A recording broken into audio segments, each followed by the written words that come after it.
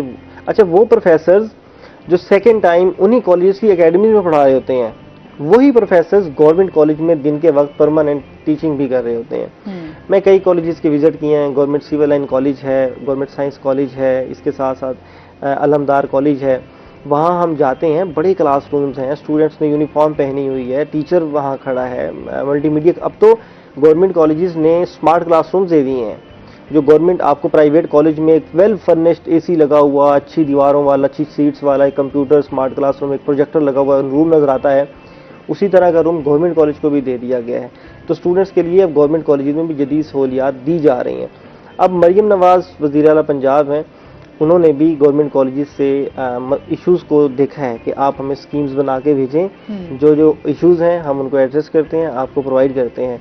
اب پچھلے دنوں گورنمنٹ سائنس کالج کو کمپیوٹرز دیے گئے ہیں, کوئی 50 سے زائد کمپیوٹرز دیے گئے ہیں, اور ایک کمپیوٹر جو ہے وہ 5 لاکھ تک اس کی قیمت ہے, 2 لاکھ سے لے کر 5 لاکھ تک کمپیوٹرز دیے گئے ہیں. آپ خود سوچیں کیا ایک اسٹوڈنٹ اس طرح کا کمپیوٹر افورڈ کرے گا؟ ایک پرائیویٹ کالج کبھی بھی اتنا مہنگا کمپیوٹر نہیں رکھے گا. تو صرف اور صرف گورنمنٹ کالجز کو تھوڑا سا سمجھنے کی اور خود سے تھوڑا کام کرنے کی ضرورت ہے. تو وہ اسٹوڈنٹس جو پرائیویٹ کالج کی فیسیں نہیں بھر پا رہے, ان کے لیے گورنمنٹ کالج ایک اچھا انتخاب ہو سکتا ہے. اور ان دنوں ایڈمیشنز بھی اوپن ہیں. ایک چیز جو اس دفعہ اچھی ہوئی ہے, پہلے جب ہم نے 11ویں میں ایڈمیشن لینا ہوتا تھا تو ہم میٹرک کے ریزلٹ کی بیس پر لیتے تھے. اس دفعہ یہ پالیسی حکومت نے اس میں نرمی کی ہے, اور حکومت نے گورنمنٹ کالجز میں ایڈمیشن کے لیے اسٹوڈنٹس کو یہ ڈھیل دی ہے کہ آپ 9ویں کلاس کے 9th کلاس کے ریزلٹ پر بھی ایڈمیشن لے سکتے ہیں, کیونکہ میٹرک کا ریزلٹ تو دیر سے آئے گا, تو اب 9th کلاس کے ریزلٹ پر بھی ایڈمیشن لے سکتے ہیں اور اپنی پڑھائی جو ہے وہ جاری کر سکتے ہیں. کچھ ہی دنوں تک یہ ایڈمیشن جو ہے وہ ریگولر سٹارٹ ہوں گے. ابھی تو پیرنٹس آ رہے ہیں, پراسپیکٹس لے رہے ہیں, فیسیں معلومات لے رہے ہیں, کالجز وزٹ کر رہے ہیں, لیکن بعد میں ایڈمیشن جو ہیں وہ کنفرم کرنا بھی شروع کریں گے. اور ایک چیز ملتان کے اسٹوڈنٹس کے لیے اچھی خبر بھی ہے, آج کل ہر اسٹوڈنٹ جو ہے وہ انگلش کورس کی طرف بھاگ رہا ہے, کمپیوٹر کورس کی طرف بھاگ رہا ہے.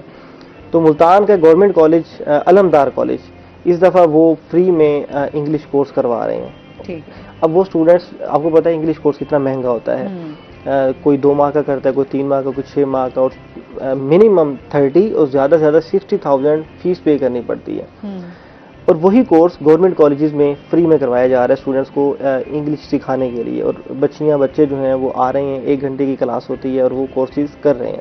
تو بتانے کا مقصد یہ ہے کہ پرائیویٹ کالجز کی فیسوں سے پریشان ہو کر تعلیم نہیں چھوڑیں, آپ گورنمنٹ کالج میں ایڈمیشن لیں.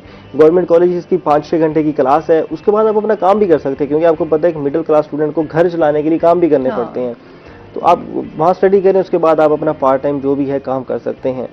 جتنے کالجز ہیں میں نے دیکھے ہیں اسٹوڈنٹس کو, میں دیکھتا ہوں, پرنسپل سے بھی ڈیٹا لیتا ہوں. گورنمنٹ کالجز کے پروفیسرز کہتے ہیں کہ ہمارے پاس جتنا اسٹوڈنٹ آتا ہے اس میں سے میجورٹی آف اسٹوڈنٹ جو ہیں وہ پڑھائی کے ساتھ ساتھ پارٹ ٹائم کام کر رہے ہیں. ہمارے اپنے ہی ارد گرد ہم کئی لوگوں کو دیکھتے ہیں جو دن میں کالج پڑھتے ہیں, اس کے بعد کوئی شاپ پہ کھڑا ہے, کوئی اپنی ریڑھی لگا رہا ہے, کوئی اپنی فوٹوگرافی کر رہا ہے. زندگی کا ایک سرکل جو ہے وہ لوگوں نے چلانا ہے, تو تعلیم کے ساتھ ساتھ وہ اپنا روزگار کا سلسلہ بھی جو ہے وہ انہوں نے اپنا جو ہے وہ جوڑا ہوا ہوتا ہے. کہیں نہ کہیں ہم نے کافی اسٹوڈنٹس دیکھے جو ماشاءاللہ سے ٹاپ بھی کر رہے ہوتے ہیں, اور ٹاپ کرنے کے ساتھ ساتھ وہ اپنی تمام ایکٹیویٹیز جو ہیں وہ دیگر وہ بھی ساتھ لے کر چل رہے ہوتے ہیں, کہ کام بھی ہے اور ساتھ میں پڑھائی بھی ہے. بالکل. اچھا, اس کے ساتھ ہی ہم محکمہ پاسپورٹ کے حوالے سے بھی بات کر لیتے ہیں. وہاں پر جو ہے ایک تو ان کی ادارے کی جو نااہلی ہے, فیس بھی بڑھا دی گئی ہے, سہولیات بھی جو ہیں وہ اس طریقے سے میسر نہیں ہیں. نارمل پاسپورٹ جو ہے وہ 5 ماہ سے التوا کا شکار بھی ہے. تو کیا یہ مسائل ہیں, شہریوں کی کیا رائے ہے, اس بارے میں بتائیے گا. اچھا, یہ پرماننٹ ایشو بن گیا ہے. محکمہ پاسپورٹ کا پاسپورٹ کی ڈیلیوری لیٹ کرنا, یہ ایک پرماننٹ ایشو بن گیا ہے. اس وقت جو محکمہ پاسپورٹ کا سب سے زیادہ ایشو آ رہا ہے وہ ہے نارمل پاسپورٹ کو ٹائم پہ ڈیلیور نہ کرنا. 3 قسم کے پاسپورٹ کے لیے آپ اپلائی کرتے ہیں, نارمل پاسپورٹ, ارجنٹ پاسپورٹ اور فاسٹ ٹریک پاسپورٹ. ان تینوں پاسپورٹ کی فیس بھی ڈیفرنٹ ہوتی ہے. پہلے فیس تھی نارمل کی 3,000, اس کے بعد پھر فاسٹ ٹریک کی تھوڑی زیادہ ہوتی ہے, ارجنٹ کی زیادہ ہوتی ہے. یہ مہینہ 2 پہلے محکمہ پاسپورٹ نے پاسپورٹ کی فیسیں بڑھائی ہیں, اور آپ یہ تقریباً کوئی 11 کے 12 سال بعد فیسیں بڑھی ہیں. اس سے پہلے پرماننٹ یہی فیسیں چل رہی تھیں.